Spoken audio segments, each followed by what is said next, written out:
Advanced wellness, right? In work and life. This has been a part of my fascination, my exploration, my kind of reason for being for my entire adult life.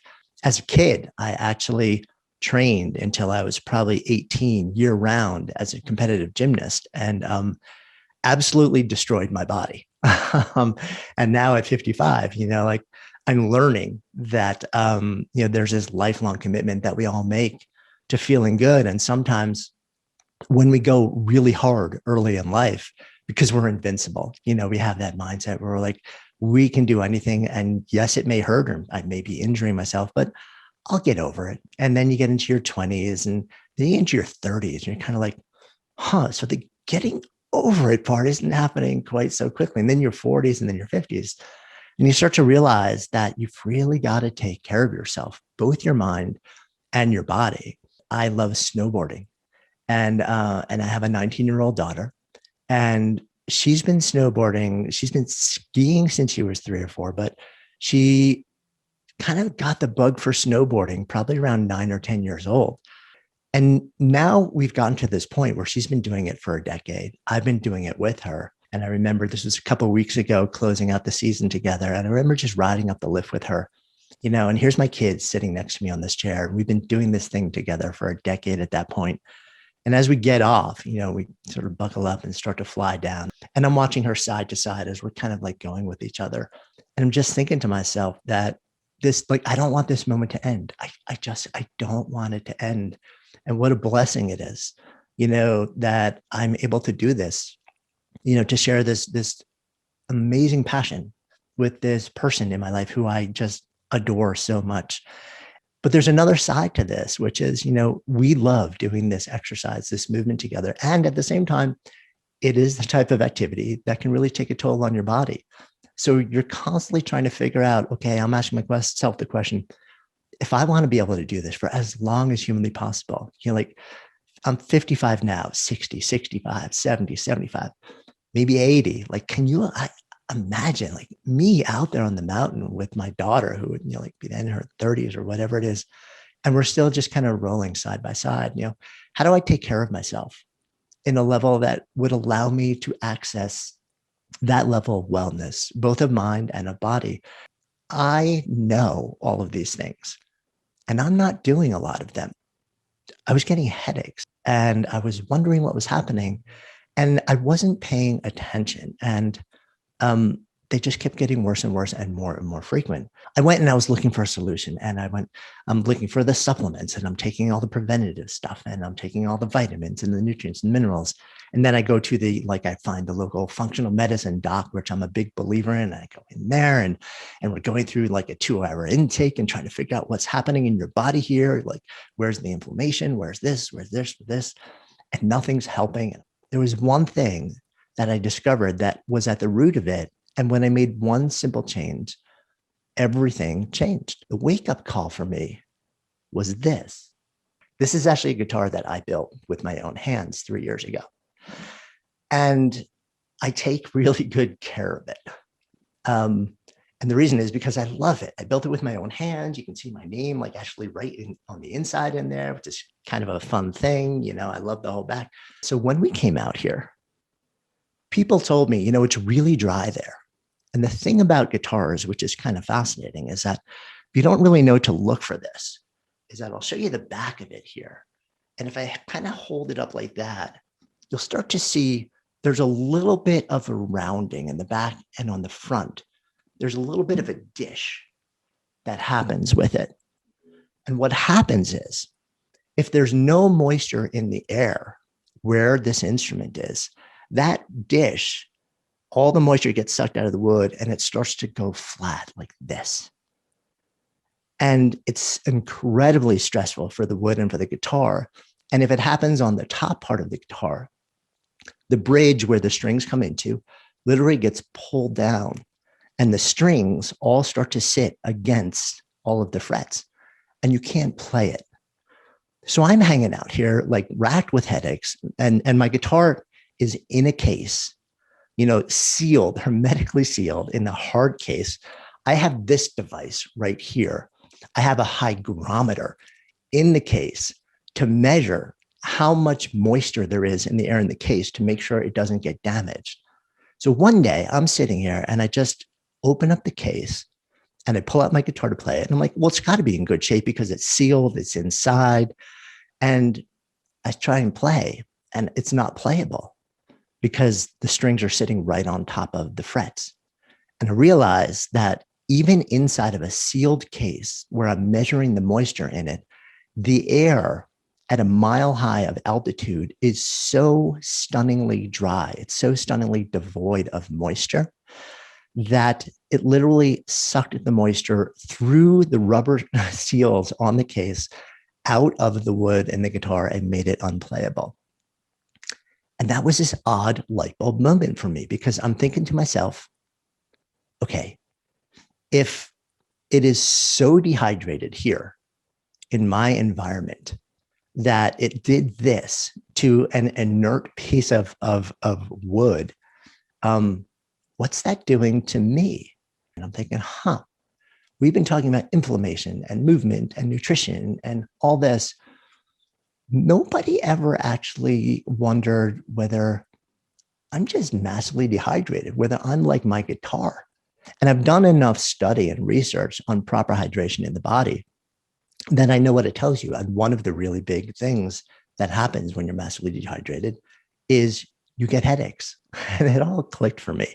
I started drinking water and it was like a miracle. So this is like, it's funny because oftentimes I think when we talk about wellness, especially advanced wellness, we're looking for the hacks and the miraculous things and the technology. And I use and have all of that stuff. And those are the optimizers. Those are the tweaks, right? Those are the extra like 0.5 to 1% better things. But so often, when we really want to look at what are the things that move the needle in a giant way, it takes us back to the basics. So for me, this basic was water. So I changed my water habits, my hydration habits. So I wake up in the morning, actually before I go to bed at night, I pour a cup of water, 12 ounces of water. I leave it next to my bed. The first thing I do when I wake up in the morning is I meditate. And then as soon as I meditate, I drink 12 cups of water. And then I start drinking all day long. Within 48 hours, my headaches had almost entirely vanished. And when you think about wellness, one of the fundamental things that we tend to never think about is the notion of proper hydration. It was brought to my attention because I'm in a bit of an extreme environment at altitude. I'm a foot high. Next week, we'll be filming even higher in the mountains at 10,000 feet. And I've been at varying levels here. And what we don't realize, though, is you don't actually have to be at altitude for hydration to have a really powerful negative effect on your body or dehydration. Because when we breathe every single day, we exhale moisture from our body. And a lot of us aren't really thinking about that. We think, well, what do we learn in biology class in high school? Well, we inhale oxygen and we exhale CO2. The other thing that we exhale is H2O, is water. And in fact, the more we exhale, the more water leaves our body. And the drier the outside environment is, the lower the humidity in the air is, the more it leaves our body and doesn't come back in. It doesn't recoat the lungs. It doesn't get absorbed. If you exercise on a regular basis, if you go walking on a regular basis, that's fantastic. Do it. At the same time, when you move your body, your heart rate elevates. When your heart rate elevates, the data shows us the rate of moisture leaving your body goes up dramatically.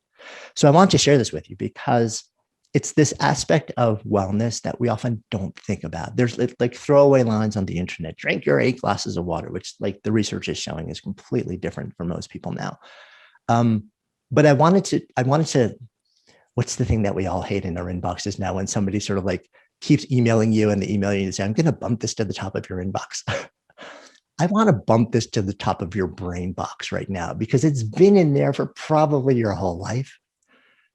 But we haven't really paid much attention to it. We're looking for all the other more involved things, more complicated things. But this is so critically important to the point where a simple change has made a profound difference in my daily experience of life in terms of the amount of pain that I'm in on a day-to-day basis. And now it's just a part of my habit, and it has made a huge difference. The topic for today and really for the month, advanced mindset and resilience. The way that I think about resilience when I think about it is the ability to move through moments and sometimes entire seasons of adversity, so that the experience of moving through it, the experience of interacting with it, the experience of dancing with it is something where you can access the greatest amount of equanimity, of peace and ease during the experience. I was thinking about what's the strongest experience that I've had where I've had to be incredibly resilient. And I kind of was focusing on business. So we actually run two companies, and one of them is a media company. And we produce this flagship podcast called Good Life Project. We've been doing it for years. We actually started as a video show, filming on location with a crew and cameras. And we transitioned 2 years into that to become pure audio, just a podcast. And we aired twice a week. So we have a very aggressive production schedule. I made a commitment very early on that we were not only going to create the most extraordinary production values that we could, but also the most intimate, the most real, the most open, honest, and revelatory conversations that we could do. We built a place to actually host this where I controlled the entire environment. I would invite people in and they would come in and we would close the door behind them.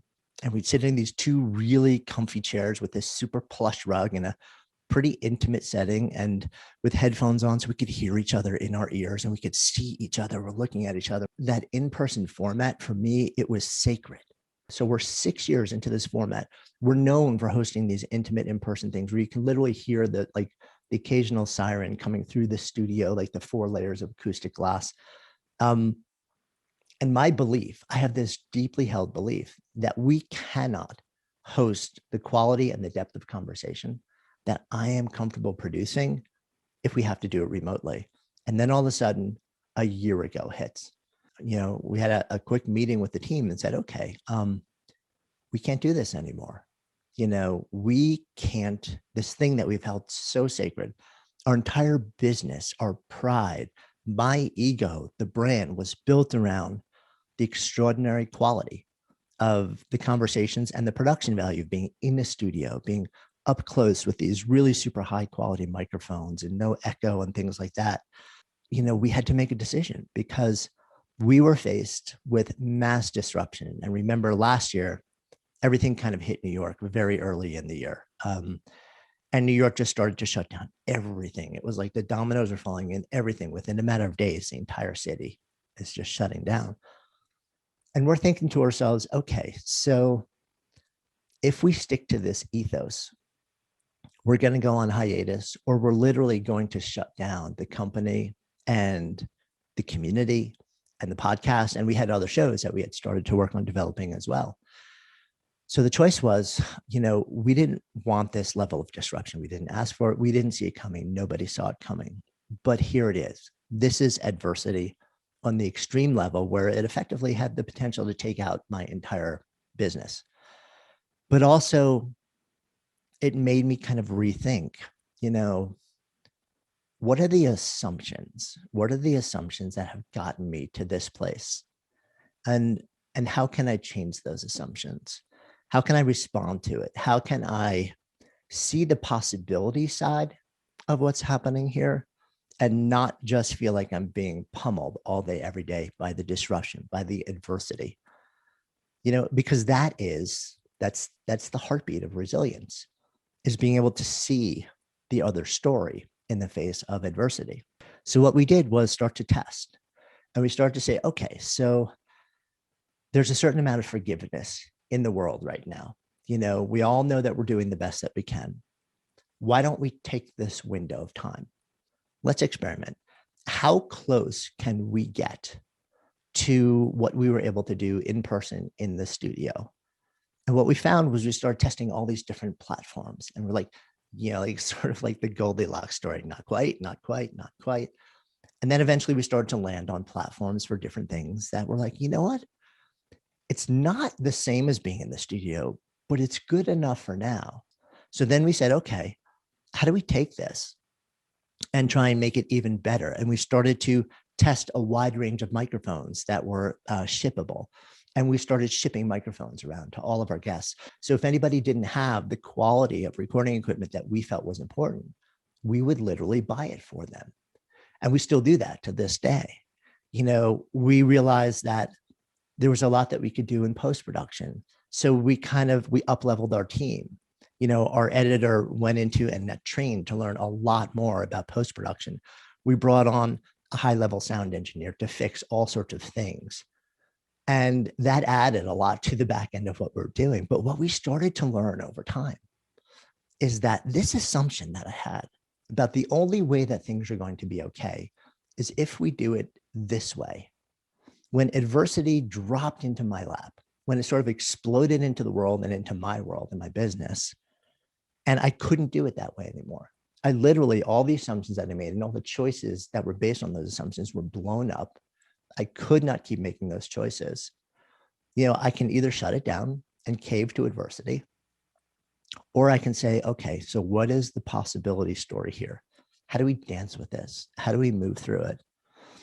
And what we start to realize is this now opens the entire universe to us.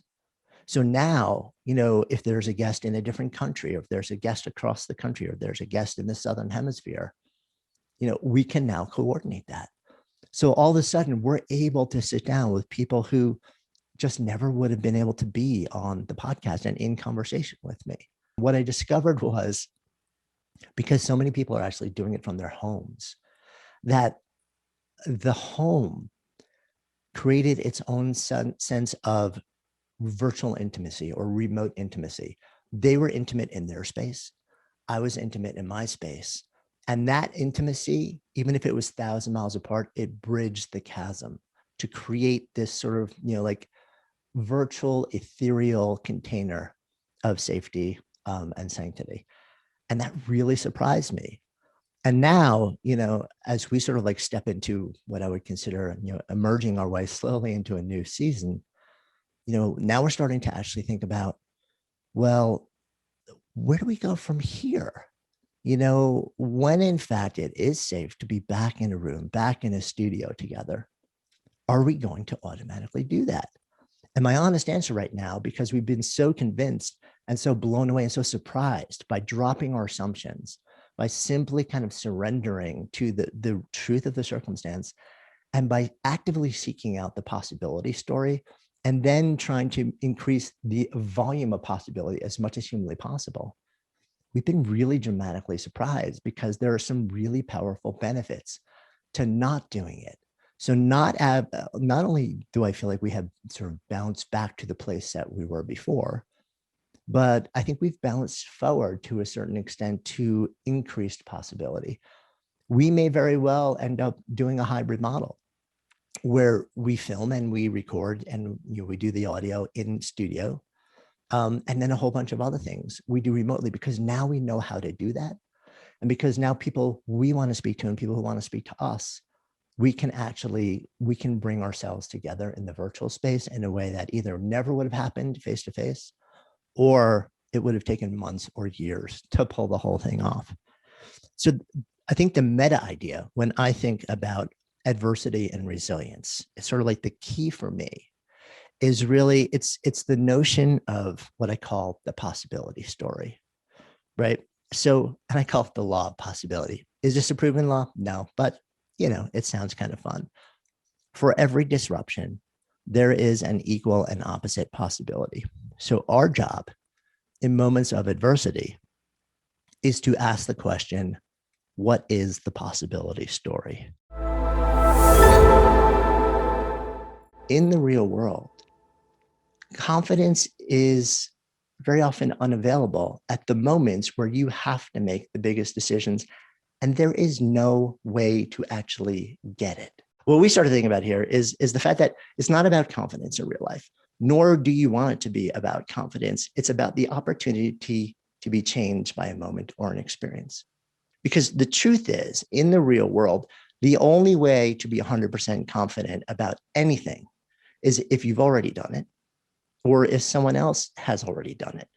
And at that point, confidence doesn't really matter, Because when you know, when you're 100% confident that it will work and you will succeed, you have simultaneously reduced the stakes to a point where you won't care even if you succeed. It just doesn't matter anymore. So I'm going to propose to you that it's actually not about confidence. That's really not what we're going for here, right? I'm going to propose an alternative frame to you.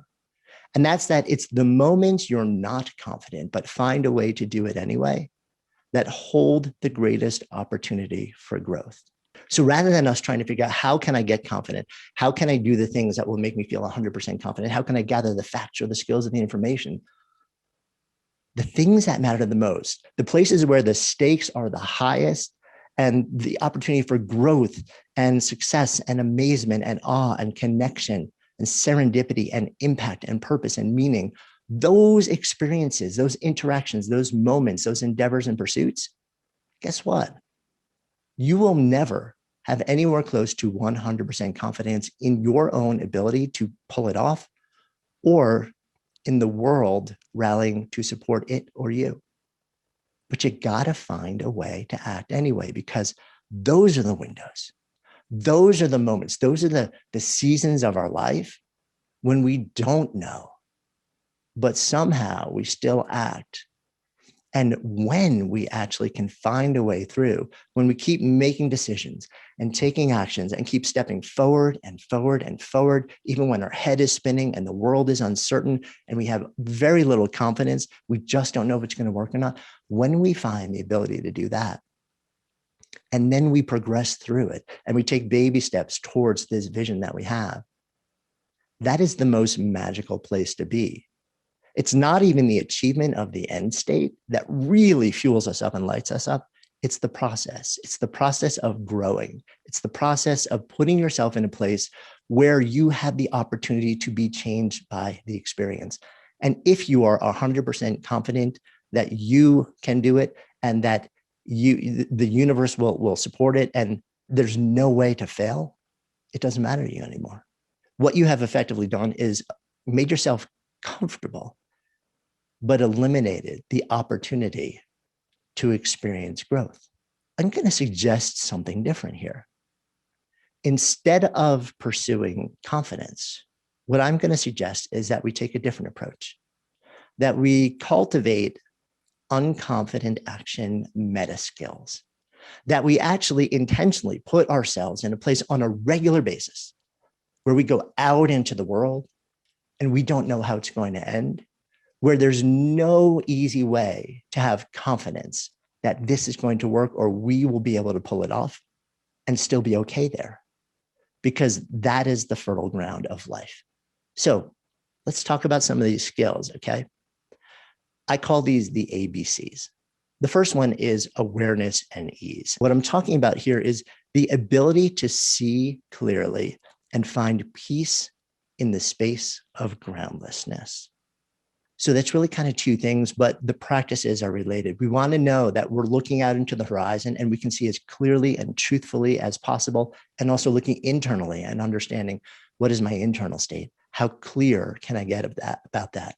I want to become aware of the internal and external states, because that is one of the things that will allow me to make effective decisions rather than spinning all sorts of anxiety-based or doom-based projections, right? We want to become aware, and we want to cultivate the practices that will let us feel a sense of ease. The second one is bravery.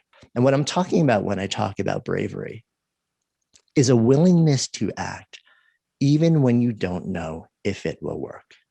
And the third thing, right, this is the C here, is conviction. And when I'm talking about conviction, I'm talking about a deep knowing around why it matters and what the stakes are. So those are what I call the ABCs of cultivating action in the face of unconfidence. Let's start with conviction. So when I talk about conviction here, what I'm really talking about is to ask the why question 5 to 10 times, and then we're going to step away from it, ask it again, and journal. Now, why is this so important in the context of us doing things knowing that no matter how much we try, there is no one moment where if the stakes are high and we haven't already done it before, that we will ever be 100% confident. So it can be these tiny little moments, or it could be launching something huge into the world or starting a new career. When we do that, we're taking a risk and we're going to stumble along the way. And the bigger it is, the more complex it is, the longer the time frame, the more likely it is that we are going to keep meeting barrier after barrier after barrier. When that happens, one of the things that allows us to continue to take steps and make decisions is understanding why we said yes to it in the first place. But very often, when we ask ourselves, well, why does this matter to me? We come up with a superficial answer at first. And then if we keep drilling down though, but why does that answer matter to me? And then why does that answer matter to me? And then why does that answer matter to me? So if I'm going to move from one place to an entirely different state or country, I could say, well, I'm moving from New York to Colorado, for example. And I would say, well, there's a lot of risk involved in that. I'm not confident in myself that I'll be able to handle the move and work effectively and be okay. And I don't, but I still have to take some action. And I would say to myself, well, why would it matter to me to be there? Well, because, I love the outdoors and, there's snowboarding nearby and, okay. But why does that matter to me? Well, because there's something about the outdoors. And when I'm snowboarding on a mountain that changes the way that I feel. Okay. And why does that matter to me? Well, because as you get deeper into life, very often, you become more attuned to the passage of time. And I am attuned to that. And I want to know that in whatever time I have on this planet, I'm doing things that allow me to feel connected and alive. And then you keep going like that 2 more times until you get to a place where you get the most authentic answer. And here's what you do then. Instead of writing it down saying, I'm done, you walk away, because the real juice happens after you do that. Because you take a pause, but your brain does not. Your subconscious brain keeps running the script, running the question over and over and over. You don't even realize it. And then 3 days later, you're walking down the street and your brain says, this is the real reason why. And when you get that, you write it down, you write about it, you reflect on it, you journal it, and you put it in print, not by typing it into a computer, but by literally writing it with your hands. It's because it changes the brain. It wires it differently when you memorialize things that way.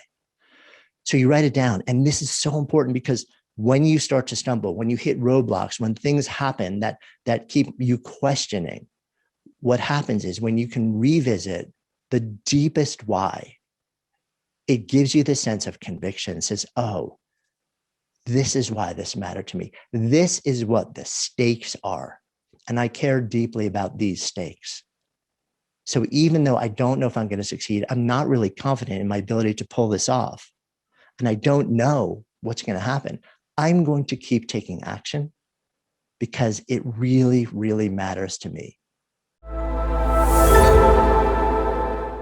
I'm going to let you all know something. So when Brennan came to me and he's like, hey, I said, what's the theme for like the upcoming month? And he's like, focus and discipline. And I'm thinking to myself, that's great because I have none of either. But at the same time, somehow I managed to get a lot of stuff done on any given day.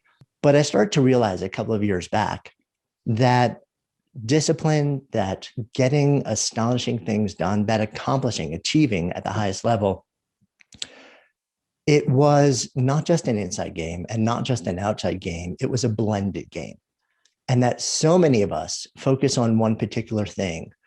And we end up realizing that we're doing one thing well, we're doing one thing poorly, but we're not getting where we want to go. We don't have the discipline to do it. We don't have the focus to do it. We keep wandering off. And we become really good starters and really terrible finishers. And I know nobody here, of course, I'm talking about myself. When you look at the people who've actually, the world views as having astonishing focus and astonishing discipline and who are able to accomplish incredible things, that there are some commonalities with them. Now, my mind kind of works in frameworks. So I started to really deconstruct a lot of my own experiences, the opportunity that I've had to sit down with hundreds of some of the most accomplished people from literally every domain of life, and then pour into the academic research on everything from goal setting to achievement, to focus, to attention, and things like that, and developed my own framework. And I call it success scaffolding. Now, that scaffolding, think of it as this is a superstructure that you build both around you in your environment, in your relationships, and it's also an infrastructure. It's a structure that you build in your mind, in your body, and they work together to allow you to accomplish astonishing things. They effectively install focus and discipline. And by doing that, they help the likelihood that you're actually going to show up and accomplish amazing things. They help that become your reality. So let's dive into it. We hear these words discipline, we hear the word grit out in the world a lot. I've had the opportunity to sit down in conversation with the primary researcher on grit, Angela Duckworth, a number of times over the years, and really go deep into it. And we hear that, it's this thing that people either have or they don't have, similar to you either have focus or you have discipline or you don't have it.